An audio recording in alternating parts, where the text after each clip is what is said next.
Hello everyone.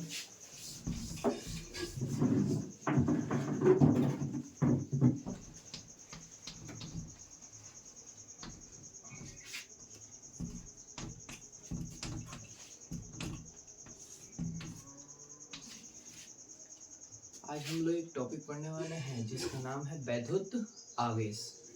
वैद्युत आवेश तथा क्षेत्र आपके क्लास 12th का एक टॉपिक है जो फर्स्ट चैप्टर का है। और आज हम लोग क्लास 12th के किसी भी एग्जाम में आने वाले बोर्ड एग्जाम या किसी भी कॉम्पिटिटिव एग्जाम के लिए जो भी क्वेश्चन वैद्युत आवेश और उसके क्षेत्र से बनता है उसके लिए सिंगल वीडियो लेंगे जिसमें हम लोग पूरा का पूरा वैद्युत आवेश को क्या कर लेंगे, खत्म कर लेंगे। आपको ये पता होना चाहिए, आप लोग बहुत ज़्यादा परेशान किए थे जिसके कारण हमको वीडियो बनाना पड़ रहा है। अब आप लोग बहुत अच्छे से अपने घर पे रह के खुद ही तैयारी करेंगे। वैद्युत आवेश, सबसे पहले देखो बाबू, वैद्युत आवेश होता क्या है? तो विद्युत आवेश एक मूल राशि है। विद्युत आवेश एक मूल राशि है या मौलिक गुण है किसी भी वस्तु का। किसी भी वस्तु का जो मौलिक गुण होता है वो होता है वैद्युत आवेश। सबसे पहली बात बाबू, वैद्युत आवेश से होता क्या है? तो वैद्युत आवेश एक ऐसा राशि है जो अपने पास आने वाले किसी भी वस्तु को ये बताता है कि वो उसे आकर्षित करेगा या प्रतिकर्षित करेगा। जैसे मान लीजिए एक बॉडी ए यहाँ पे है और एक और बॉडी यहाँ पे है जिसका नाम है बी। अब ये दोनों नजदीक आना चाह रहे हैं। जब नजदीक आएंगे तो इनमें दो चीजें हो सकती है। क्या सर? तो एक तो कनेक्ट होंगे, कनेक्ट मतलब जुड़ जाएंगे एक दूसरे से, या हट जाएंगे एक दूसरे से। तो जब दो वस्तुएं एक जगह पे आती है तो उसे आकर्षित बोलते हैं, जबकि जब दो वस्तुएं दूर जाती है तो उसे प्रतिकर्षित बोलते हैं। तो एक बॉडी ए है और एक बॉडी बी है, ये क्या करेगी? आकर्षण करेगी, या दो बॉडी ए और बी एक दूसरे को प्रतिकर्षण करेगी। इसके बारे में हम लोग इस गुण से पता लगा पाते हैं।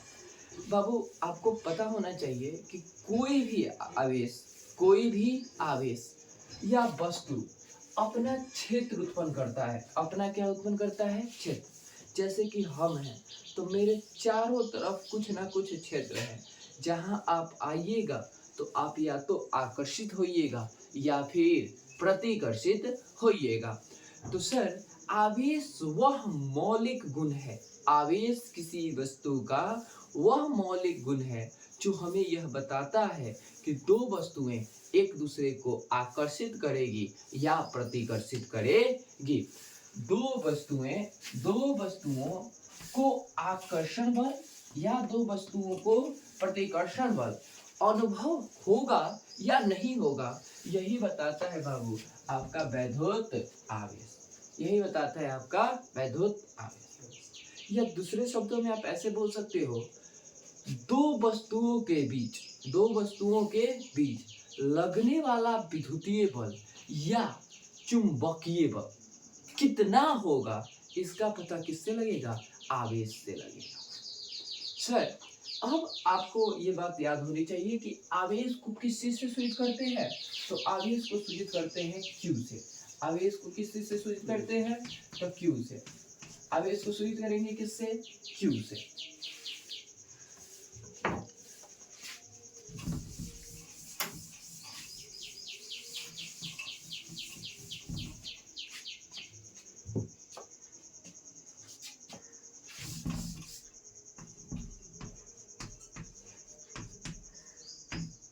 आवेश से संबंधित कुछ तथ्यों को हमने बताया। जैसे दो वस्तुओं के बीच विद्युतीय बल या चुंबकीय बल, दोनों में से क्या लगेगा ये बताएगा आपका आवेश। कितना लगेगा ये भी किससे गणना की जाएगी? आवेश से की जाएगी। सर, दूसरा पॉइंट क्या है? ये आकर्षण करेगा या प्रतिकर्षण करेगा, ये भी कौन बताएगा? आवेश। तीसरा पॉइंट सर, आवेश को किस चीज से सूचित करते हैं? तो Q से हम इसको सूचित करते हैं। इसके बाद सर चौथा पॉइंट क्या है? तो आवेश का SI मात्रक। सर आवेश का जो SI मात्रक होता है वो होता है कूलम्ब। आवेश का SI मात्रक होता है कूलम्ब। आवेश का SI मात्रक होता है कूलम्ब। फिर से एक बार देख लीजिए, आवेश क्या है? आवेश क्या है? तो आवेश वह गुण है, आवेश वह गुण है, वो भी कौन सा गुण है? तो ये मौलिक गुण है। ये कौन सा गुण है? आवेश कौन सा गुण है?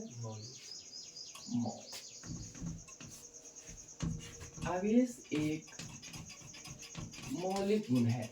आवेश एक मौलिक गुण है जो हमें यह बताता है कि दो वस्तुओं के बीच विद्युतीय बल और चुंबकीय बल कितना लगेगा।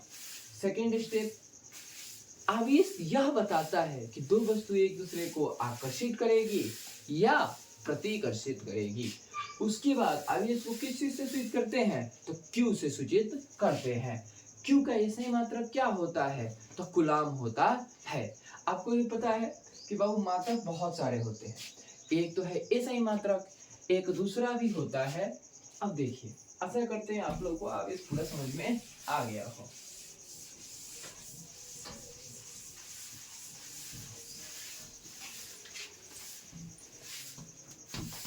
SI मात्रक, सर SI मात्रक क्या है? तो कूलम्ब। इसे किस चीज से सूचित करते हैं? तो C से। कूलम्ब को किस चीज से सूचित करते हैं? तो C से। अब सर ये हो गया आवेश का SI मात्रक। अब इसके कुछ छोटे मात्रक हैं। इसके कुछ कौन से मात्रक हैं? छोटे मात्रक। जैसे एक डेसी कूलम्ब, एक डेसी कूलम्ब कितना होगा सर? तो एक डेसी कूलम्ब होगा 10 के पावर -1 कूलम्ब। सर ऐसे ही एक सेंटी कूलम्ब 10 के पावर -2 कूलम्ब। एक मिली कूलम्ब 10 के पावर -3 कूलम्ब। मिली के बाद सर माइक्रो, एक माइक्रो कूलम्ब 10 के पावर -6 कूलम्ब। इसी के बाद सर एक नैनो कूलम्ब, तो 10 के पावर -9 कूलम्ब। ये आपको याद करना होता है क्लास 9 से। डेसी, सेंटी, मिली, माइक्रो, नैनो, पिको, फेम्टो, एटो। डेसी हो जाएगा 10 के पावर -1, सेंटी हो जाएगा 10 के पावर -2, मिली हो जाएगा 10 के पावर -3, माइक्रो हो जाएगा 10 के पावर -6, नैनो हो जाएगा 10 के पावर -9 कूलम्ब। ऐसा ही मात्रक बेसिक याद कर लीजिए, कूलम्ब होता है। उसके बाद इसका कौन सा मात्रक याद कर लीजिए? छोटा मात्रक याद कर लीजिए, जो हो जाएगा एक डेसी 10 के पावर -1, सेंटी 10 के पावर -2, मिली 10 के पावर -3, ऐसे ही आ गया।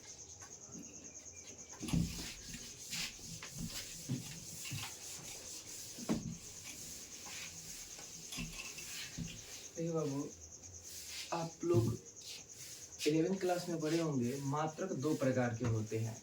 एक होता है मात्रक दो प्रकार के होते हैं जिनका नाम होता है मूल मात्रक और व्युत्पन्न मात्रक। उसमें मूल मात्रकों में बहुत सारा डिवाइडेशन किया जाता है, मात्रकों की पद्धति पढ़नी होती है।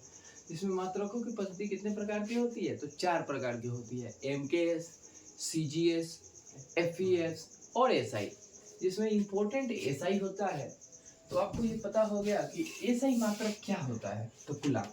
ऐसा ही मात्रक क्या होता है? कूलाम। आवेश का ऐसा ही मात्रक कूलाम। अब हम लोग आएंगे सीजीएस मात्रक पे। कौन से मात्रक पे? तो सीजीएस मात्रक किसका? क्यू का। क्यू का कौन सा मात्रक? सीजीएस मात्रक। तो सर क्यू का जो सीजीएस मात्रक होता है वो होता है state coulomb. State coulomb CGS मात्रक होता है। ऐसा ही मात्रक जहाँ होता है कूलाम, वहीं पे इसका ऐसे ही मात्रक होता है स्टेट कूलाम, जिसे हम फ्रैंकलिन कहते हैं। फ्रैंकलिन, जिसे हम क्या बोलते हैं? फ्रैंकलिन बोलते हैं। क्यू का सीजीएस मात्रक क्या होता है? तो स्टेट कूलाम, जिसे किसी से सूचित करते हैं? फ्रैंकलिन से। जबकि आवेश का ऐसा ही मात्रक क्या होता है? तो कूलाम। अब एक फ्रैंकलिन या एक कूलाम किसके बराबर होता है? तो 3 गुने 10 के पावर 9। 3 गुने 10 के पावर 9। अब देखो एक कूलाम किसके बराबर होता है? तो 3 गुने 10 के पावर 9 स्टेट कूलाम। देखिए जब ये इधर आएगा तो बन जाएगा 1/3 गुने 10 के पावर प्लस में है, ये आएगा इधर तो माइनस। यहाँ ऑलरेडी है कूलाम। तो देखो 3 गुना में इधर आएगा तो भाग में, 10 के पावर 9 प्लस में इधर आएगा तो सॉरी इधर आ गया आपका एक स्टेट कूलाम। तो एक स्टेट कूलाम कितना के बराबर होता है? तो 1/3 गुने 10 के पावर -9 कूलाम के बराबर होता है।